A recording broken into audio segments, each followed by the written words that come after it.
Producciones Mapen presenta Glosa con J.M. Hidalgo. Saludos amigos de Glosa. Hoy estamos muy orgullosos de poder entrevistar al ex jefe de la Policía Nacional, Rafael Guillermo Guzmán Fermín, mayor general retirado. Considerado como uno de los mejores y que de acuerdo a las estadísticas de las cuales él es muy apegado, durante su gestión se disminuyeron los actos de delincuencia. Si bien es cierto que durante su jefatura se señalan actos de abusos o de intercambio de disparos, no menos cierto es que los delincuentes temían a sus directrices. Su padre, Rafael Guillermo Guzmán Acosta, fue jefe de la Policía Nacional en 2 ocasiones y recién me acabo de enterar que también su abuelo pertenecía a la policía de cuando Trujillo, que era policía, bueno, no era todavía conformada como existe hoy en día. También se destaca como administrador. El mayor general retirado Guzmán Fermín estuvo en la jefatura desde el 2007 hasta el 2010, durante el segundo periodo presidencial del doctor Leonel Fernández, del cual es su admirador y colaborador de acuerdo a mi apreciación. Antes de entrar en evaluar la situación actual, queremos conocer un poco más de la Policía Nacional en cuanto a sus miembros. Nuestros saludos y respeto. Gracias por aceptar nuestra invitación a nuestro programa. Gracias, mi apreciado Hidalgo, por tu invitación a Glosa y los amigos televidentes para darme la oportunidad de comunicarme con el país. Yo siempre he tenido la inquietud de cuál es el seguimiento que se le da a los miembros de la Policía Nacional. ¿Cuál es la preparación que se le da para poder ingresar a esta institución? Porque siempre he comentado y he visto, sobre todo en la parte física, para luego entrar en la parte de comportamiento, que no están como capacitados para, por ejemplo, poder someter a una persona a la obediencia, ya sea porque son muy jóvenes y flacos o ya sean porque son muy viejos y gordos. ¿Cuál es el plan que hay para que una persona ingrese a la Policía Nacional? Lo que exige la ley y el reglamento de la Policía Nacional es que sea mayor de edad, bachiller, mínimo, entre otras cosas. Pero el problema que ha ocurrido en la Policía Nacional no es solamente el rango de requisitos que se necesitan para ser policía, sino la calidad del recurso humano que ingresa a la institución. Okay. ¿Culpa de la policía? No. Culpa de los sueldos que uno oferta al mercado laboral, a ese banco de recursos humanos que está en las calles, es la misma sociedad. Por lo tanto, mientras tengamos sueldos de 11,000 pesos para un raso de la policía, cuando una doméstica te gana 18,000 pesos al mes, aparte de desayuno, comida, cena, aparte de dormida, con todas las herramientas que se requieren para dormir, su sábana, toalla, jabón, todas las comodidades, cosas, etc. todo. Un pasaje semanal para su casa de 200 pesos. Cuando tú vienes a ver, esa señora te gana 25,000 pesos. O un coquero que vende cocos en la calle, o un chinero que trabaja de 9 de la mañana hasta las 5 o 4 de la tarde al día, te gana 35,000 pesos al mes. Es un puestecito ahí solamente, sin riesgo ninguno.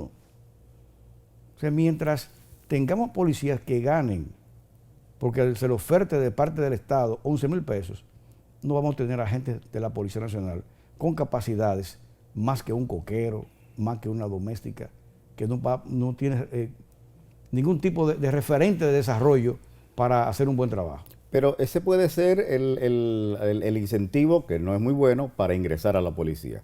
Pero una vez que se ingresa a la institución, entonces tiene que haber una serie de requerimientos que no amerita, que no tiene que ver nada. Correcto. Por ejemplo, ejercicios semanales. Sí. Eso se lo debe proporcionar la policía, sí, pero la institución, mejor dicho. Yo sé por dónde va tu pregunta.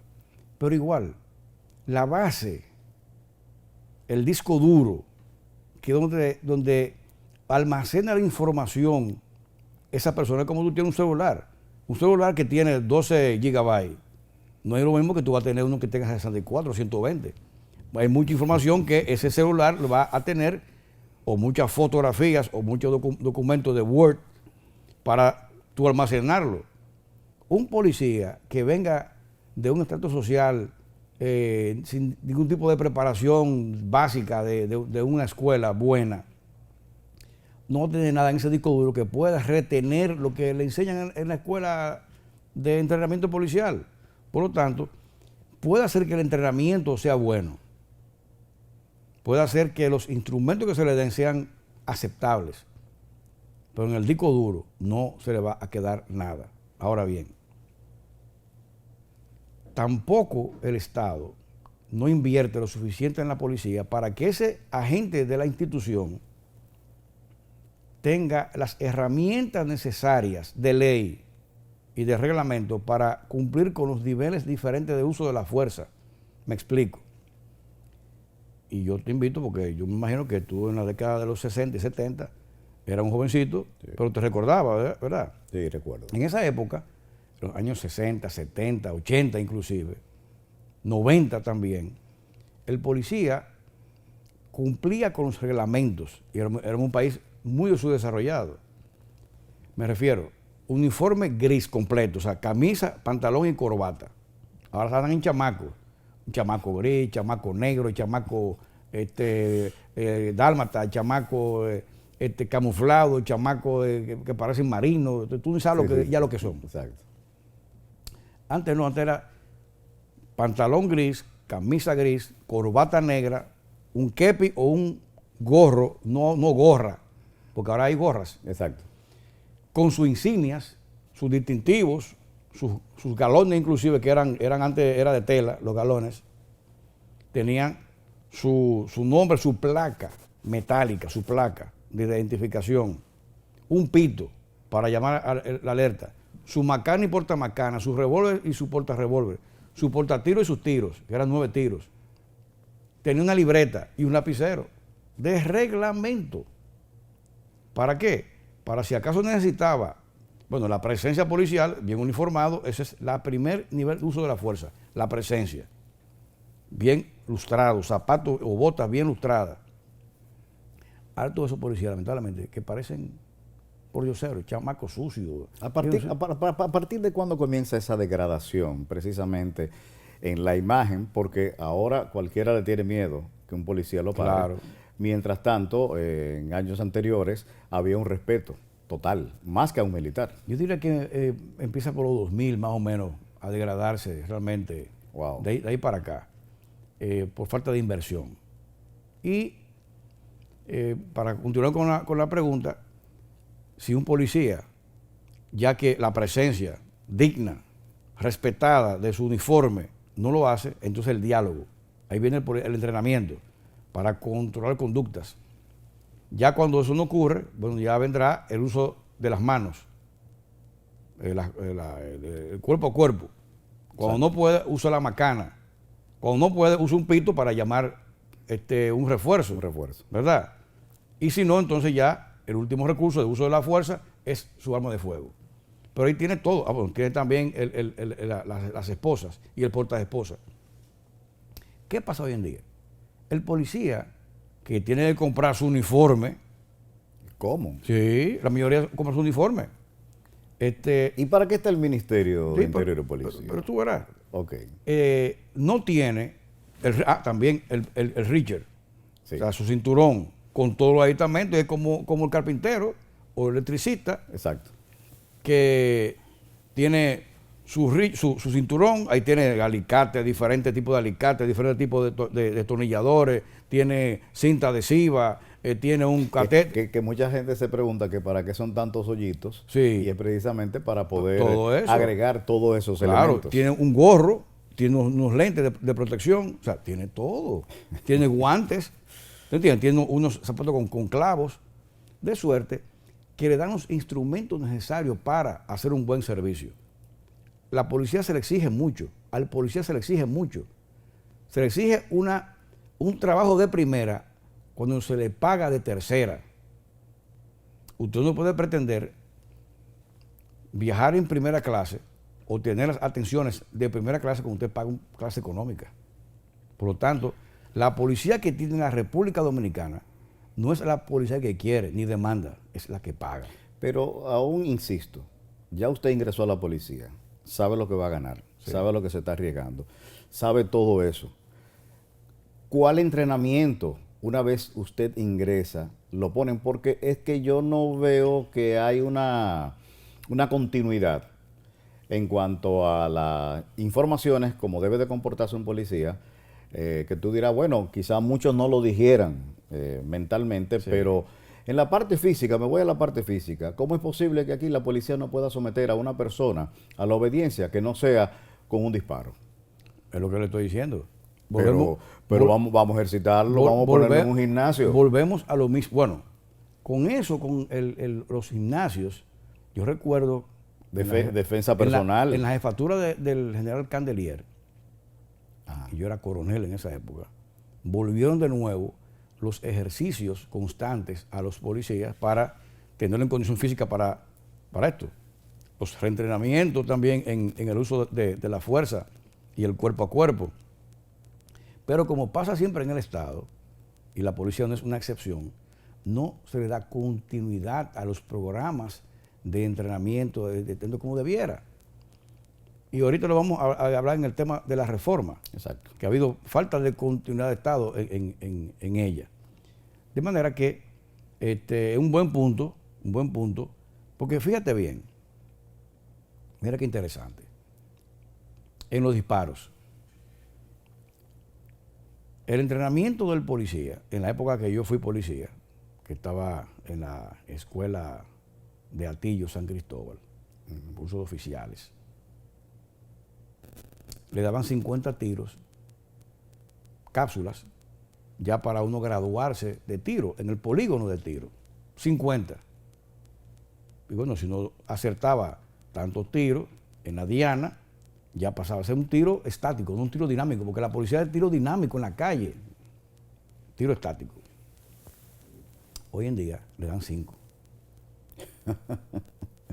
Y cuando lo que se requiere para tener el disparo dinámico y orgánico, que es la reacción natural de la gente y que dispare en un lugar no vital, en movimiento, o distinguir de un sujeto de una amenaza o de un inocente, o si se cruzó en el camino un niño, él tiene que reaccionar en microsegundos para evitar un disparo que pueda herir a un civil o que ese tiro llegue a un lugar vital y pueda morir en el acto. Eso se desarrolla con 1.753 disparos. Y te digo la experiencia porque yo estudié en el FBI, en la academia del FBI, en Quantico, Virginia. Y entonces, esas son por estadísticas, por experimentos científicos, es cuando el policía, el agente, adquiere la habilidad natural, orgánica, que ya su arma es como parte de su cuerpo, para desarrollar ese instinto natural, orgánico, de un disparo. Ahora, luego de eso, ese agente tiene que disparar 100 cápsulas semanales en el polígono dinámico de tiro. Toda la semana, 100 tiros. Aquí se puede hacer, no es para 50 tiros, imagínate tú. Todos esos policías que están en la calle, patrulleros, y todos esos policías que están en investigaciones criminales, que están para combatir el crimen, debieran ir toda semana, una vez, a disparar 100 cápsulas. ¿El Estado se lo provee? No. Entonces, quieren también un policía con buena puntería y que lleve el disparo a donde, o que no dispare y se deje matar, porque ni siquiera tienen chaleco antibalas. Me surge la pregunta, ¿con quién despacha bueno, ya hoy es el director de la policía? Director general de la policía. Aunque a usted le gusta que le llamen jefe de la policía, sí. Okay. Mi época. ¿Con quién despacha? ¿Con el presidente o con el ministro? Con los dos. Con los dos. Con los dos. ¿Es cierto que se reúnen todos los días en la mañana con el presidente de la República, el jefe de la policía? Bueno. ¿O se reunía? No sé. En mi época, yo me reunía con el señor presidente de la República tantas veces yo entendía que era necesario. O él también. O me mandaba a buscar o yo iba. Y prácticamente era casi todos los días. ¿Y con el ministro? ¿Cuántas veces? ¿Cómo se hace también eso? Igual también, cuando era necesario. Porque nosotros dependemos de manera administrativa de subordinados al Ministerio de Interior y Policía. Pero realmente, Pero la estrategia en el campo... La parte ejecutiva también es competencia del presidente de la República. Porque recordemos una cosa, Hidalgo. Y si acaso no lo saben, a los amigos televidentes, en glosa, la posición más difícil y más compleja, más delicada, después del presidente de la República, es el jefe de la policía, es el director general de la policía. Complejísima, puesto muy delicado. Por lo tanto, puede afectar cualquier mal desempeño, afectar al mismo gobierno, al mismo Estado. De hecho, lo estamos viendo ahora Bueno, en esta es situación. un ejemplo. Claro. Por lo tanto, el presidente de la República, como autoridad suprema, que antes era comandante en jefe de la Fuerza Armada y la Policía, está en su derecho de llamar al jefe de la policía por encima del ministro. ¿Por qué no? Es el jefe del Estado. Entonces, y si el presidente llama al jefe de la policía o al director general, uno va a decir, presidente, yo no puedo ir porque yo tengo que pedir permiso al ministro. Imposible. ¿Tú entiendes? Pero tengo entendido que hubo ciertos ministros, sí, claro, que le cerraban las puertas al jefe de la policía para entrevistarse directamente con el presidente de la República. Sí, es posible. En mi caso, no.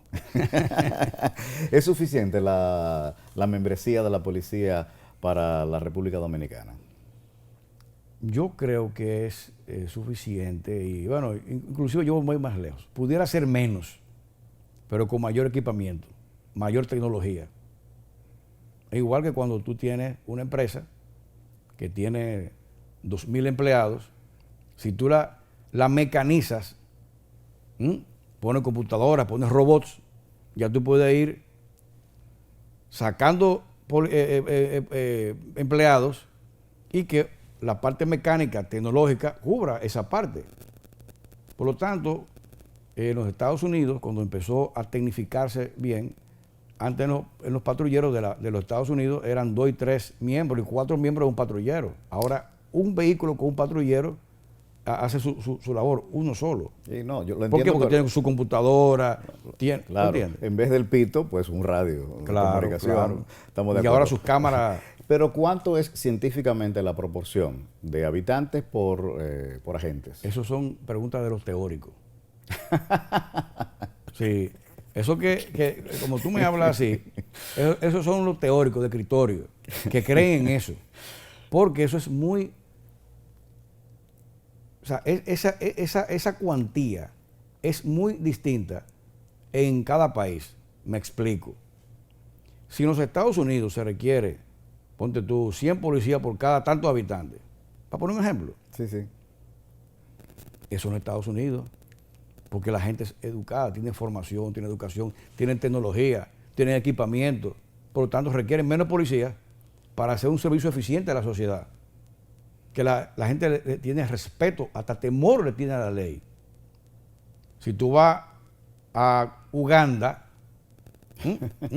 o tú vas a Haití, que eso es tierra de nadie.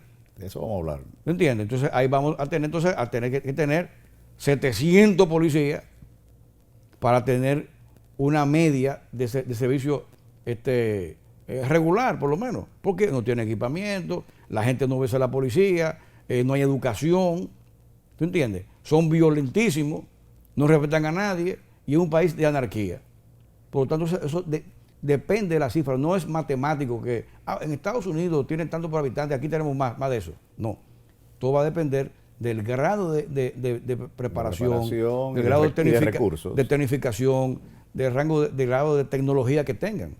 O sea, eso es relativo, eso no es matemático. Lo entiendo perfectamente. Inclusive hay muchos jefes de policía que son muy teóricos que no entendían eso.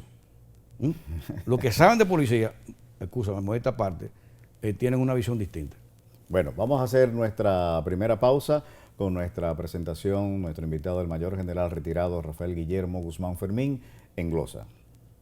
Usted está viendo Glosa con JM Hidalgo. Continuamos con el mayor general retirado Rafael Guillermo Guzmán Fermín en nuestro programa Glosa. Usted ha dicho que se necesitan las ciencias sociales para poder adecuar la Policía Nacional. ¿Nos puede dar una explicación con respecto a esto? Sobre todo ahora que estamos hablando de la reforma que hace más de 10 años se comenzó, o 20 que se comenzó. Sí, una muy buena pregunta, Hidalgo, y gracias por darme la oportunidad de aclarar al público muchas cosas en este aspecto. Muchos entienden que la delincuencia es un problema policial, y no es policial, es eminentemente social. Tanto la violencia como la delincuencia es social, porque lo que genera violencia y delincuencia en una sociedad son muchos factores, es multifactorial. Está la violencia estructural y la violencia cultural. La estructural es la que genera el mismo Estado por falta de gerencia, por no satisfacer las necesidades de la sociedad en términos de falta de empleos, eso genera violencia y delincuencia. Falta de oportunidades, eso genera violencia y delincuencia. La falta de salud, la falta de educación, eso genera mucha violencia y delincuencia. La falta de obras públicas, de hacinamiento en las poblaciones hacinadas, eso genera violencia y delincuencia. Violaciones sexuales, riñas, conflictos sociales. ¿Culpa de la policía? No. Eso es culpa de un Estado mal gerenciado, de funcionarios ineptos, etcétera. Falta de visión de Estado. Hay una violencia que es la cultural, que la genera la misma sociedad, en términos de que esa sociedad no está sembrando valores y principios en sus hijos, en los hogares. Decía el general Napoleón Bonaparte que para educar a un niño, la educación empieza en un niño 20 años antes de su nacimiento. O sea, en los padres. Claro. Padres educados, padres buenos, padres bien formados, generan familias bien educadas, bien formadas. No tienen que ser ricas, porque la educación y la formación no es de hogares solamente de dinero, sino también de hogares humildes, porque es moral, es educación cívica. Entonces, los generadores de violencia y delincuencia se analizan y se estudian. Antes era por percepción, hoy en día no. Y modesta parte de nuestra gestión como jefe de la policía, por primera vez utilizamos las ciencias sociales para combatir el índice de criminalidad. ¿Cómo? Con la utilización de la criminología. ¿Y qué es la criminología? Es una parte de las ciencias sociales que estudia la mente criminal, estudia el delincuente, estudia el delito, estudia el lugar, el entorno donde se cometen los delitos, el control social, o sea, inclusive la misma policía, y en ella intervienen las ciencias interdisciplinarias, como son la sociología, la psicología, la psiquiatría, la medicina, la antropología, que es el estudio del hombre, también la penología, que es el aspecto de las ciencias penales, entre otras ciencias. Y ese grupo de profesionales analizan los comportamientos criminales o los brotes de afección criminal en cualquier estadio de una nación. Entonces, en base a eso, a ese estudio, entonces la policía puede asumir planes de operaciones focalizadas en las afecciones distintas, porque el delito es dinámico, varía, y además el tipo también de delito igual varía.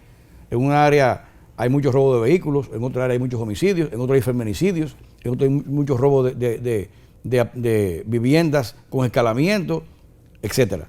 Entonces, el policía es como el médico de la sociedad, que tiene que actuar en base a diagnósticos científicos. Actualmente se está hablando de la reforma de la policía. ¿Cómo usted le evalúa y si se están tomando en consideración esos elementos que usted acaba de señalar? Dicen por ahí, hay un mito, que la policía no quiere reformarse. Y no es cierto, amigos televidentes. Yo aquí niego categóricamente que la policía no quiere reformarse. El problema que ha ocurrido con la reforma de la policía, y han habido procesos de reforma siempre en la institución, y nadie me puede decir que la policía de hoy es la misma policía que la década del 60. Imposible. Y que la década del 60 es distinta, es igual a la del 90. Tampoco. Porque en esa época éramos formados con una mentalidad de orden público. Eran entrenamientos de policía de acuerdo a la Guerra Fría. Y el enemigo nuestro era el comunismo. Nuestra doctrina era encaminada a una guerra ideológica.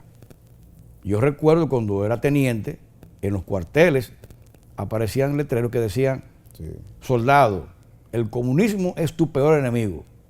Eso era doctrina. Donde quiera que tú te movías un destacamento, en un cuartel, en la policía, aparte en la Fuerza Armada igual. Hoy en día tenemos amigos de comunistas, socialistas. Sí, sí, sí. La literatura que yo leo también son de diferentes tipos de ideología. Antes era prohibido, tú caías preso. O sea, hemos cambiado. Antes un policía tenía que leer, o un guardia leer, o estudiar en la universidad, era votado, cancelado, porque había que ser bruto para, ¿verdad? Hoy en día no. Yo soy ingeniero, soy licenciado en administración de empresas, soy abogado, soy piloto. Entonces, al contrario, leo, escribo en el listín diario. Estoy aquí hablando con ustedes. Yo soy de lo que opino que usted es el mejor relacionador público de la institución, no del jefe de la policía que está frente a ella, sí, sino de la institución. Porque he visto precisamente cómo usted se manifiesta a favor de ella, cómo la defiende, pero no que la defiende porque quiere defenderlo, sino que lo sustenta, claro, en hechos, en números, en acciones concretas. Sí. Entonces, ¿qué ha pasado, Hidalgo, con tu pregunta? Muy buena pregunta. ¿Por qué no tenemos hoy en día la policía que la sociedad demanda y que quiere? Aparte de que no la paga, aparte de eso, aparte de los sueldos. Okay. Una reforma de la policía. Porque no ha habido continuidad de Estado. El mejor plan de seguridad pública que ha tenido la República Dominicana fue el Plan de Seguridad Democrática. Eso fue en el 2005. 2005. Empezó a diseñarse en el 2004 y terminó en el 2005 y se empezó a ejecutar en el 2005. Okay. Y era un plan integral, que no solamente era la reforma de la policía, sino también era incorporar a ese plan de seguridad democrática, atacar las causas que generaban la violencia y delincuencia, donde estaba el programa de viviendas, el programa de préstamo para mi barrio, para darle oportunidades de trabajo a la gente, para las bebidas alcohólicas, para seguridad vial, una mesa de microtráfico, entre otras. Entonces, ¿qué pasa? Eso se detuvo, era un programa a 15 años, porque es un proceso gradual, no, claro, a 15 años. Todo lo que sea social amerita de tiempo y de recursos. Y duró 7 años ejecutándose hasta el año 2012. ¿Hasta dónde se llegó ahí? Hasta el 2012. No, pero ¿hasta dónde se llegó en cuanto a los resultados? Buenísimo. Encontramos que la primera prioridad del pueblo dominicano en todas las encuestas de opinión pública era la seguridad ciudadana en el año 2004, una alta criminalidad, y cuando el presidente Fernández dejó el gobierno en el 2012, ya el tema de seguridad ciudadana estaba en el 7º, 8º lugar, ya no se mencionaba eso. Era el costo de la vida, era la energía eléctrica, qué sé yo, no sé, era la inflación, no sé, ¿entiendes? Ya no era seguridad. Ahora mismo, a partir del 2013, entonces cuando se desechó ese plan de seguridad democrática, empezó a subir el gradiente de delincuencia otra vez, hasta situarse hoy en día en la primera prioridad otra vez de la nación, por no llevarse. Ahora, importante esto, y amigos televidentes, cuando el presidente Luis Abinader, que no me cabe la menor duda, Hidalgo, de que tiene las mejores intenciones, y le creo, que tiene la voluntad política de hacer una reforma a la policía, y le creo, que da los recursos a la policía, y le creo, y están ahí los hechos. Ahora, ¿qué ha pasado? Que ha sido mal asesorado. Porque yo he dicho, los presidentes de la República no se equivocan, los mal asesoran. Entonces, porque el presidente no es ingeniero, pero tiene que está en obras públicas, un asesor. Él no es médico, pero tiene como asesor el ministro de Salud Pública. ¿Me entiendes? No es agricultor, pero tiene el ministro de Agricultura para asesorarlo bien. No tiene por qué serlo tampoco. Es lo que le digo. Claro. No es policía, pero tiene asesores para la policía. Por lo tanto, está mal asesorado. Y él dijo que en 2 años iba a tener una reforma a la policía, iba a cambiar todo. Y yo le dije en principio, presidente, no es posible una reforma en 2 años. Es un proceso de 15 a 18 años. Y ya tuvo que admitir que en sus 4 años no iba a poder hacer nada. Quiero unir esas declaraciones suyas a unas preguntas de unos amigos míos. Sí. Yo les soy honesto, a un grupo de amigos le dije, mira, voy a entrevistar a Guillermo Guzmán y quisiera que ustedes esbozaran alguna pregunta que quisieran hacerle. Y hay una que tiene que ver con esta situación. Lo primero que me dice, ¿ha visto usted la película La mano que mece la cuna? Esa película trata de una señora que pierde a su esposo y su hijo y culpa a otra mujer y a su familia de esa desgracia. Entonces ella se hace niñera, entra como niñera a la familia de esa persona para precisamente desgraciarle la vida. Con respecto a eso, ¿entiende usted, dice el amigo, entiende usted que existen manos ocultas que mueven la delincuencia para hacer saltar a un jefe o director de la policía? ¿Son estas manos políticas o internas de la institución? Eso es un mito también. Puede ser que en alguna época pudiera ser, no lo descarto, pero que hayan manos oscuras para conspirar y hacer saltar a una jefatura, no creo. Es posible que alguno pudiera tener intereses particulares, etcétera, pero que haya una componente así como que una mano oscura del sector oscuro, no. Sí, hay momentos en que aumentan los actos delincuenciales. Sí. Se calienta el director, hoy director de la Policía Nacional. Entonces, evidentemente que el presidente de la República en un momento determinado se siente abrumado y toma la decisión precisamente de destituirlo. Es por eso que se hace esa pregunta, porque entonces viene alguien que puede ser más conveniente para esas fuerzas, ya sean externas o internas. No, yo duré 3 años como jefe de la policía. 3 años. El que más ha durado en toda la historia de la policía he sido yo. Y yo nunca tuve ningún tipo de acciones como esa. Y yo sentíme temeroso que me va a quitar porque que tengo una conspiración contra mí. Muchos no querían que yo tuviera porque ya tenía mucho tiempo. Pero yo tenía control, autoridad y mando. No sé si me voy a entender. Claro. Entonces, nunca tuve ese tipo de crisis. Es más, nunca en mi gestión la guardia tuvo que salir a la calle a colaborar con la policía. Al contrario, yo asumí la jefatura con la guardia en la calle y a 4 o 5 días yo visité al secretario de Estado de las Fuerzas Armadas, que así se llamaba en esa época, Aquino García, para que recogiera los militares y fueran a sus cuarteles, porque la policía, yo iba a asumir el control total de la seguridad pública, que era mi responsabilidad, porque yo sabía lo que iba a hacer con mi equipo de trabajo, los mismos policías, porque ellos saben hacer el trabajo. Ahora, ¿qué puede ocurrir? Puede ocurrir varias cosas. 1, falta de gerencia, porque ser jefe de la policía requiere una alta gerencia,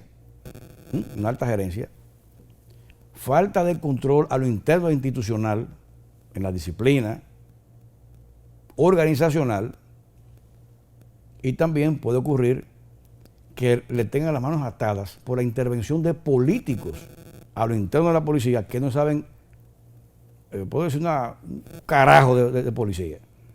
¿Tú entiendes? Bueno, déjeme decirle que yo, eso que usted está diciendo, también yo lo he pensado así. Hoy se está haciendo una reforma a la Policía Nacional. ¿Quiénes son los que están trabajando ahí? Sí, no vemos policías que tengan, que lo hay, que yo sé que lo que existen, policías con cierta capacidad para poder colaborar para la reforma. Son personas de la sociedad civil que, como usted dice, no conocen un carajo lo que es un servicio policial. ¿Cómo es posible que ellos puedan reformar y sacar a fruto algo efectivo si no tienen ni siquiera no conocimiento, sino experiencia. Volvemos a la parte teórica que usted señaló al principio. Sí, pero ahí vamos a diferenciar dos cosas. Yo me refiero en la parte de la acción de la policía en el combate a la criminalidad o la prevención, que es muy distinto a la reforma. La reforma que han buscado notables de buenos profesionales para hacer una reforma de la policía, bueno, yo no estuve de acuerdo, pero ya que están ahí, están colaborando, yo lo veo bien. Pero el presidente, mal asesorado, se ha enfocado solamente en reformar la policía y eso no va a combatir la criminalidad, porque es un proceso gradual de 18 años. Ahora, ¿qué tiene que hacer el Ministerio de Interior y Policía?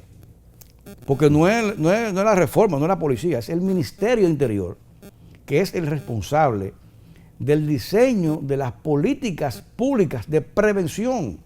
La sociedad dominicana no requiere ahora mismo una reforma de la policía al isofacto, porque no es posible. Humanamente no es posible. Ahora, lo que requiere el país es seguridad pública y ciudadana. Y eso es responsabilidad del Ministerio, diseñar las políticas públicas de prevención para ser preventivos. Y ha fallado eso. Lo que tienen que poner en práctica es el Plan Nacional de Seguridad Preventiva.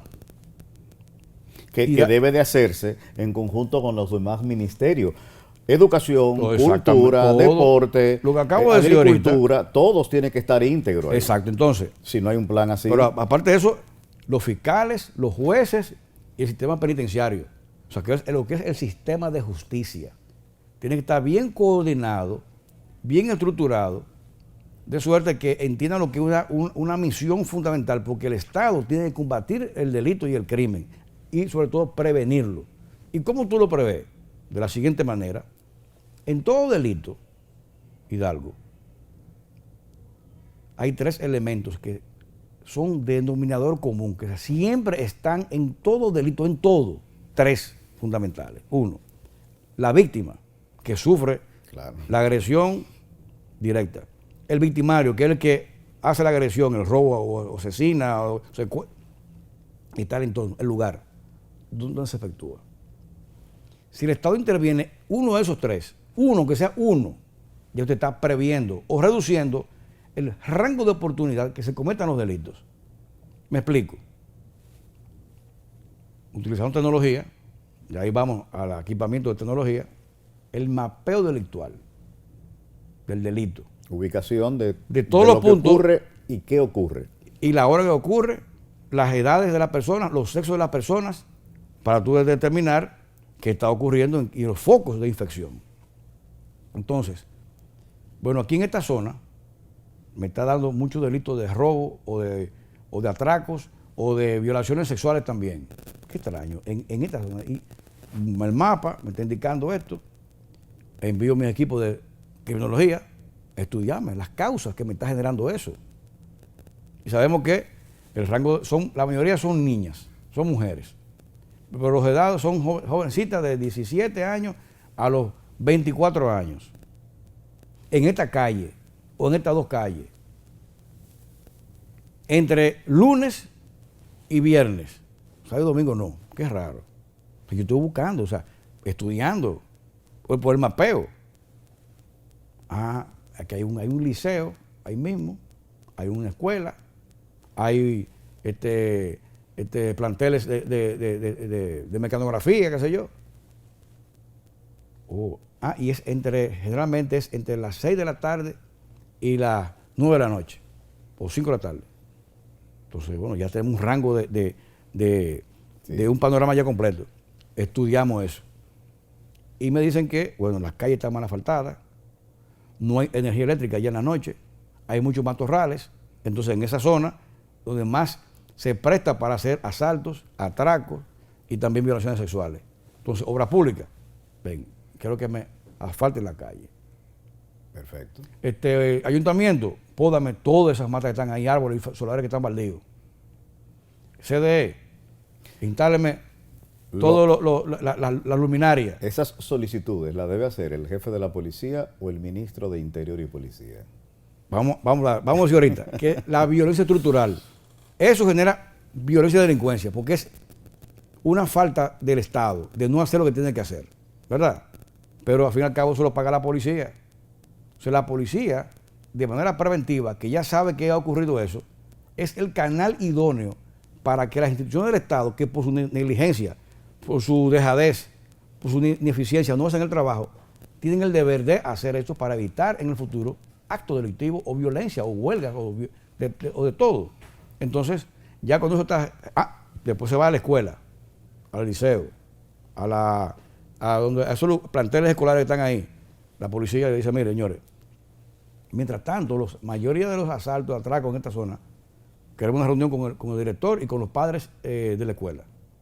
Y se le explica que mientras tanto, tomen tales calles que son más seguras, que va a haber patrullaje policial ahí, mientras el Estado interviene en esas zonas para recuperarlas. Y después va a haber más patrullaje. Si ya está eso listo, además de que la inteligencia policial, tecnología también, está detrás de esos delincuentes que tú no lo conoces. Es un barrio. O sea, ya mientras la policía de inteligencia detecta quiénes son los delincuentes, buscando evidencias, mientras los padres ya saben que no pueden enviar a sus niños o niñas o alumnos por esa vía, sino hay otra alterna que la policía va a estar vigilando, obra pública, ayuntamiento, la CDE va reparando esos lugares donde antes ocurrían eso. Después que ya eso pasa, los rangos de atraco, de violencia, de esto, disminuyen al mínimo. Eso es prevención. Queremos escuchar la evaluación del mayor general retirado Rafael Guillermo Guzmán Fermín con respecto a los últimos hechos delictivos que se han dado en la República Dominicana y también con respecto a los hechos que también tienen carácter internacional, por ejemplo, el último caso en Texas. De manera que, más interesante todavía aún, el próximo segmento de nuestro programa Glosa. Usted está viendo Glosa con JM Hidalgo. Continuamos con nuestra entrevista con Rafael Guillermo Guzmán Fermín. Dos hechos que han acontecido en los últimos días de atracos, sobre todo el de la estación de combustible y todo esto. ¿Cómo usted evalúa esas características que no lo habíamos visto acá en República Dominicana? Porque una cosa es el atraco para que te roben el celular o entran en un colmadón y te quitan la cadena, pero aquí, como lo vimos en ese escenario, fue algo de película. Sí, yo creo que, como todo en la vida, las sociedades se enferman y las sociedades se componen de seres humanos.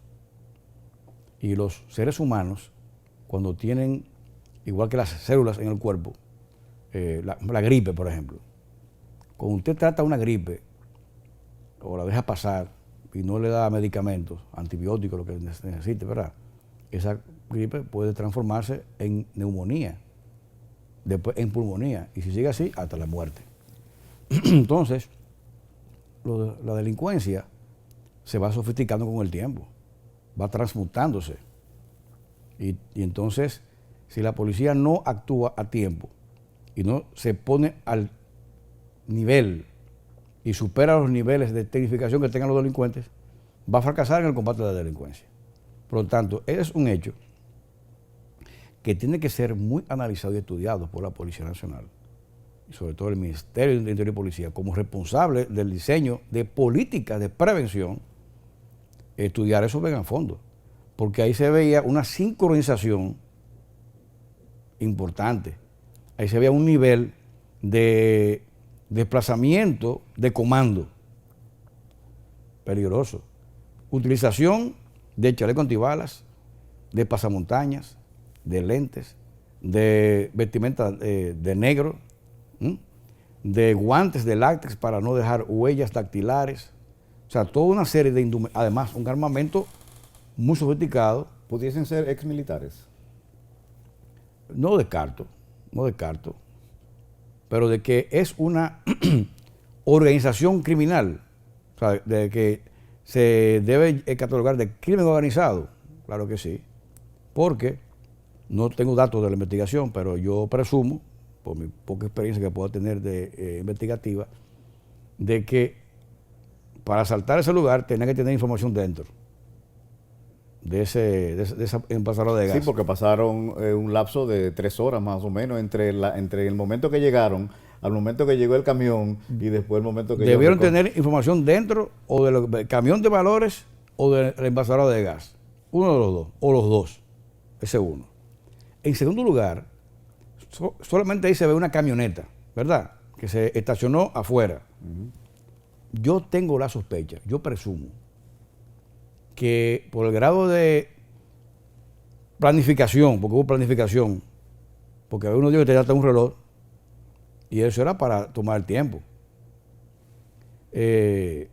Yo sospecho de que no estaban solos, en el sentido de que me imagino que deben haber otro vehículo y motor para poder avisar si venía la policía o si avisaron o viene tal cosa, ¿entiendes?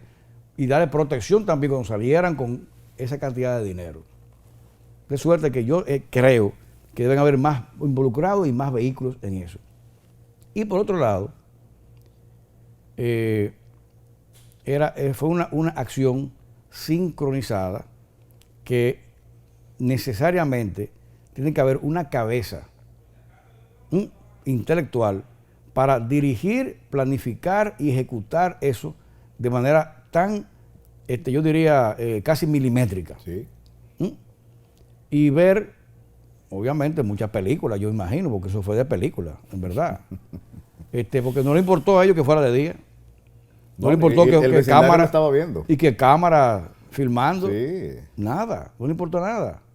Entonces, son hechos que de no tomar medidas drásticas, rápidas, ejemplarizadoras y estudiar bien este tipo de delitos, eso pueda prolongarse y diseminarse y venir la conducta imitativa, que otras bandas lo vean exitoso, un modelo a imitar y continúen replicándose en el país. No sé si me voy a entender. Claro, perfecto. Bueno, yo siempre he dicho que la Policía Nacional, muchas personas, cuando una institución no funciona del todo bien, claman porque hay que cerrarla. Y se lo digo porque cuando yo estuve en la Comisión de Espectáculos Públicos, mucha gente me decía que eso hay que cerrarlo, y así dicen ahora de la policía que eso hay que eliminarlo. Cosa que la gente no piensa que en 3 minutos donde que se tome una decisión como esa, es un caos total. Y siempre he dicho que la policía es muy efectiva cuando quiere. Logra capturar a un delincuente en menos de 24 horas. Lo pueden lograr. El asunto no es tan solo que lo capture, lo identifique y lo someta a la justicia, sino qué pasa después. Muchos de ellos, de esas personas que la policía detiene y se da cuenta que son personas que ya están fichados, que han cometido otros delitos similares o que debieran estar cumpliendo una condena, resulta que están en la calle cometiendo de nuevo esos hechos delictivos. La justicia tiene una gran responsabilidad en ese sentido y yo creo que ha fallado bastante. Hoy en día, hace unas cuantas horas, unos cuantos días, Roberto Santana dice, yo creo que él exageró, de que el encargado de la penitenciaría de La Victoria recibe 7 millones de pesos y que eso produce semanales 7 millones semanales y que produce 150 millones o 100 millones al mes. Yo creo que por lo menos la cantidad yo creo que exageró. Ahora, esa situación, ¿cómo usted la evalúa? Bueno, en principio, pues hay varias preguntas en una sola. Lo que pasa también en la policía, la policía tenemos una gran policía investigativa, muy buena, que resuelve los casos rápidamente, efectivísima, a nivel de cualquier país del mundo, oiga bien, del mundo. Yo creo que sí. Lo que falla en la policía es la prevención, lo que dijo ahorita, prevención, políticas preventivas. ¿Cómo se puede prever? Yo dije ahorita, le expliqué que esa es una misión que le compete al Ministerio de Interior y Policía, hacerlo, y la policía ejecutarlo. Y si el ministerio no te lo da, el deber de la Dirección General de la Policía es hacerlas él entonces. Yo no sé si me voy a entender. Porque lo que le importa al país es la prevención, es evitar que me atraquen, evitar que me maten, evitar que me roben. Ese es el principal problema. Ahora, después que me matan a una persona, ¿para qué yo quiero que me lo busquen preso? Ya me matan a mi hijo, nadie me lo va a devolver. O ya me robaron. O sea, ya tengo... Porque en una querella, una denuncia que tú pones en la policía, me robaron mi vehículo, otra cosa, etcétera, o me atracaron en mi casa y me llevaron los muebles, me llevaron el televisor, me amordazaron, me llevaron todas las joyas y 50,000 pesos. Tú pones, esos son materiales. Pero no, en una querella, una denuncia, tú no pones nunca el robo psíquico. El delincuente te roba también tu tranquilidad. Cierto. ¿Entiendes? Cierto, muy cierto. El trauma psicológico. Y en una sociedad que vive espantada, como está la dominicana hoy en día, que tú ves un motor por allá, tú crees que te van a atracar, que tiene el temor de que te asalten y te atraquen. Hay un robo psicológico. Y ese robo psicológico, que tú no puedes dormir en tu casa porque o se va la luz y ya me van a atracar, que es un motor y ya me van a robar. O tus hijos están en la calle y tú no duermes bien hasta que tú no llegue tu muchacho y tú llamas por celular.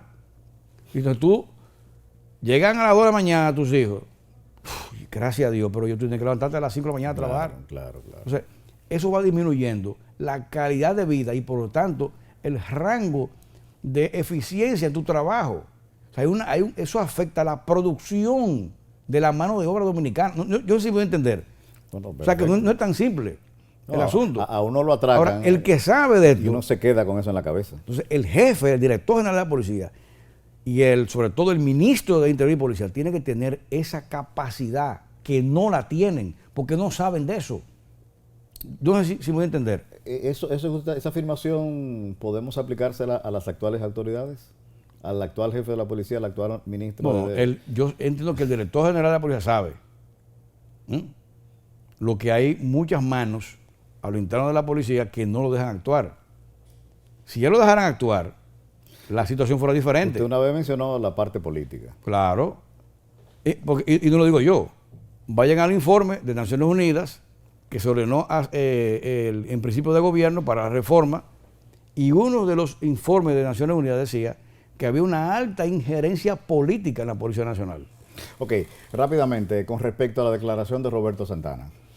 Bueno, yo entiendo que el profesor Roberto, no tengo por qué dudar de lo que él dice, porque este es un hombre de mucha capacidad, un hombre de muchas luces, muy preparado, que tiene alto conocimiento del sistema penitenciario y también de seguridad, ex rector de la Universidad Autónoma de Santo Domingo, y un hombre, bueno, un notable del país. Esa afirmación que él dijo, y además la fundamentó en que me sometan a la justicia, así es mentira. O sea, fue tan convincente que eso hay que investigarlo. O sea, yo diría que la Procuraduría General de la República debiera investigar ese hecho y llamar al profesor Roberto Rosario para Santana. Roberto Santana, para que él entonces dé su opinión, ya su versión, y si tiene alguna evidencia, que me imagino que debe tener evidencia, para que la muestre, porque eso es escandaloso. Y además pone, si es cierto, pone al gobierno en una situación muy difícil. ¿Cómo usted evalúa el gobierno actualmente, en términos generales? Bueno, que yo entiendo que lo ha hecho relativamente bien. Porque ante una gran crisis global, sanitaria, y recibir entonces varias crisis económicas, políticas, al recibir el gobierno, lo ha hecho bien. Ahora bien, luego de 2 años de mandato, ya es tiempo de que haya resultados positivos. Y yo diría que ha habido un problema de gestión.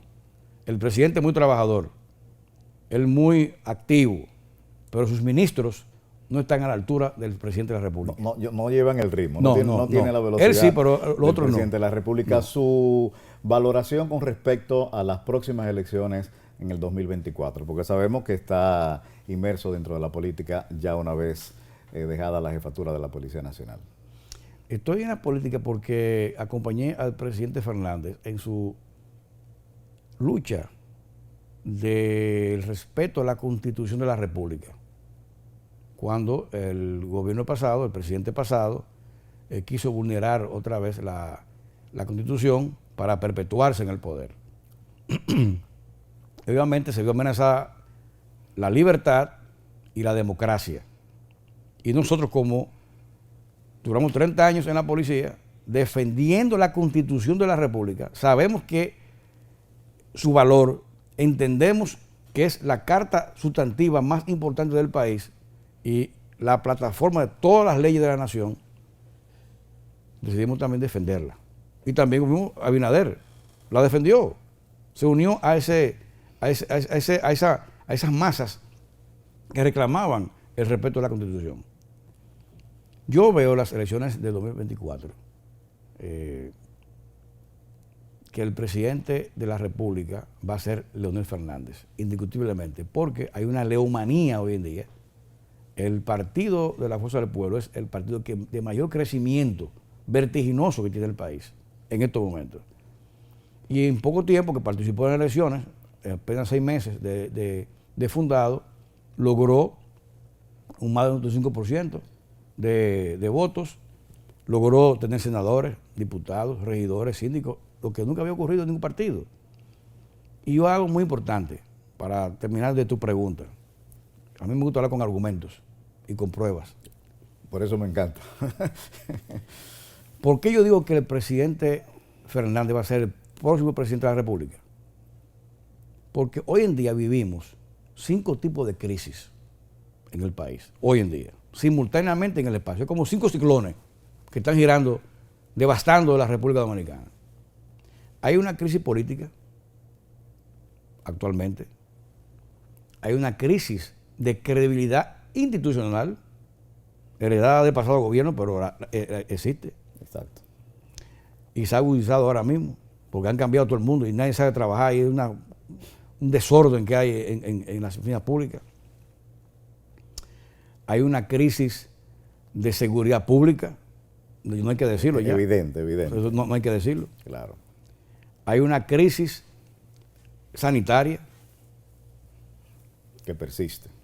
y hay una crisis económica. El único líder político que tiene la experiencia y la capacidad demostrada en sus gobiernos, que ha gestionado 4 crisis de las 5 que yo acabo de decir, con éxito, ha sido Leonel Fernández. Me explico. Cuando asumió en su primer gobierno en el año 1996, asumió con una crisis política. Un país dividido, un país polarizado, que fue mutilada inclusive 2 años del doctor Balaguer por razones que ya saben, políticas. Por esa misma crisis política. Claro, entonces él gestionó esa crisis política, la manejó bien con su decencia, con su sabiduría, con su bonomía de bien, la manejó y pasó todo bien. Pero también recibió el Estado con una crisis de credibilidad institucional y él modernizó el Estado dominicano. Cuando entra los bucones, en el Huacal, en todas partes era un desorden, sistematizó todas las oficinas públicas, la desentó. Yo de comer chicharrones en oficina, limpiarse con un expediente. Los palacios de justicia. Todo eso. Entonces, manejó esa crisis de credibilidad institucional. En el 2004, manejó con destreza la crisis económica que recibió con un dólar a 60 por 1 y ya en poco tiempo generó confianza a los indicadores económicos empresarios y bajó. Entre la elección y la toma de posesión. Y ya, por confianza. Recordamos eso. Entonces, en el 2008 vino una crisis mundial, global, por efecto de la crisis inmobiliaria en Estados Unidos, y la manejó bien el país. Entonces, asumió en el 2004 con una crisis de seguridad pública también, que dijo ahorita, y con el plan de seguridad democrática, en esos años de gobierno, dejó la criminalidad controlada hasta que ya no era de opinión pública en el país. Van 4 crisis. La única que no había manejado era la crisis de la pandemia, porque eso es nuevo. Entonces, pero ha sido el único mandatario, el único ex mandatario, o el único político que ha recomendado las medidas necesarias para salir de la crisis de la pandemia. Por lo tanto, el único político dominicano, además líder global, porque su liderazgo es internacional, que tiene la capacidad para gestionar las 5 crisis que abaten el país, es el presidente Leonel Fernández. Bueno, Al finalizar esta interesante entrevista, debemos de reconocer que en la persona del mayor general retirado, Rafael Guillermo Guzmán Fermín, tenemos al ex jefe de la policía mejor preparado y con suficientes argumentos a considerar precisamente dentro del ámbito, y creo, como dije al principio, ha sido el mejor relacionista público que tiene esa institución, sin importar quién la esté dirigiendo. Por su preparación, abogado, ingeniero civil, administrador de empresa, ya dijo que también era piloto, no lo sabía, y con sobrados estudios de sociología y política, creyente acérrimo de que uno de los métodos en contra de la delincuencia es la actitud firme, consciente y decidida, de acuerdo a las circunstancias, de los agentes policiales, y sobre todo, un defensor de los derechos humanos, de los buenos ciudadanos que merecen ser protegidos y defendidos. Muchas gracias, don Guillermo. Bien, Hidalgo, te doy las gracias y una pequeña acotación. Que en el aspecto de la policía, mis criterios que yo he emitido aquí, que son eminentemente profesionales, no políticos. La parte política es otra cosa. Claro. Para que no vayan a pensar que lo que yo digo de la policía es por influencia política. No, hay compartimentos estancos. Es eminentemente profesional. Bueno, con datos. Debo decir que tengo muchas inquietudes todavía. Me hubiese gustado saber su parecer con Nayib Bukele y otras situaciones que se han dado, por ejemplo, la situación con la hermana República de Haití, la situación de Ucrania, Rusia. Bueno, muchas cositas que yo sé que sería bueno tratarla con usted, porque sé que la ha estudiado, que la ha analizado y que tiene una visión completa en ese sentido. Muchas gracias de nuevo. Aquí finalizamos nuestro programa Glosa. Producciones Mapén presentó Glosa con J.M. Hidalgo.